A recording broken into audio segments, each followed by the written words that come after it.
Se kusipää on palannut. Joo, minäkin luulin, että hän oli poissa lopullisesti. Siitä on 7 vuotta. Oletko edelleen vihainen, että hän melkein löi sinut sillä kertaa? Voi. Vittu. Sano vain. Asiat ovat muuttuneet paljon sen jälkeen, kun hän lähti kaupungista. Se on varmaa.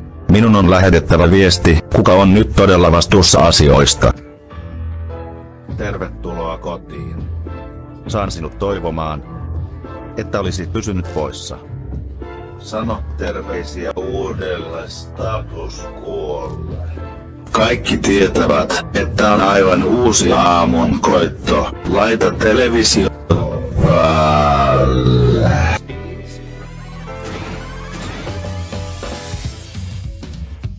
Tunnen huipulla ja keskustelemme tietystä tapahtumasta. Kukaan havaittu kiertelemässä ympäri kaupunkia 7 vuoden tauon jälkeen. Kaipasiko kukaan häntä? Huomasiko kukaan? Lisää illan ohjelmasta. Joten Radio Demon on palannut kaupunkiin. Miksi hän roikkuu? Mitä se tarkoittaa perheellesi?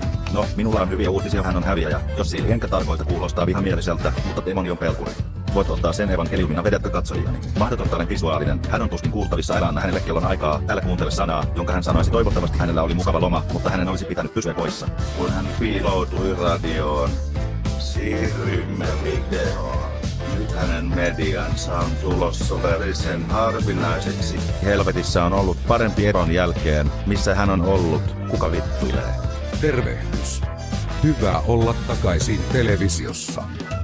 Kyllä, tiedän, että siitä on aikaa, koska joku tyylikäs kohteli helvettiä lähetyksessä syntiset iloittaa. Mikä päivätty ääni? Painovoimaa jahtaavan keskinkertaisen videopodcastin sijaan. Älä viiksi. Onko Max epävarma, tavoittelee houkuttelevuutta? Liikkuminen tämän ja sen välillä, eikö mikään toivoa? Mitä hänen silkutteluaan? Hänellä on joka päivä uusi muoto. Katso tulevaisuuteen. Hän on paska, joka tulee ennen sitä. Onko Max niin vahva kuin hän väittää? Vai perustuuko se hänen tukeen? Hän olisi voimaton ilman muita veesiä. Voi, kiitos.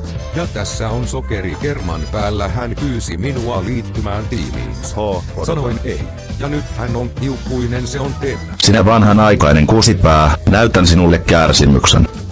Televisio puskuroi. Minä tuhoan sinut, sinä pieni. Pelkkään, että olet menettänyt signaalisi.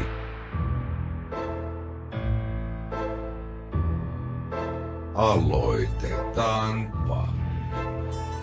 Saan sinut toivomaan, että olisin pysynyt poissa. Virittäydy. Kun olen valmis. Status Quosi tietää, että sen kilpailu on ajettu. Oi, tästä tulee hauskaa. Hahahaha.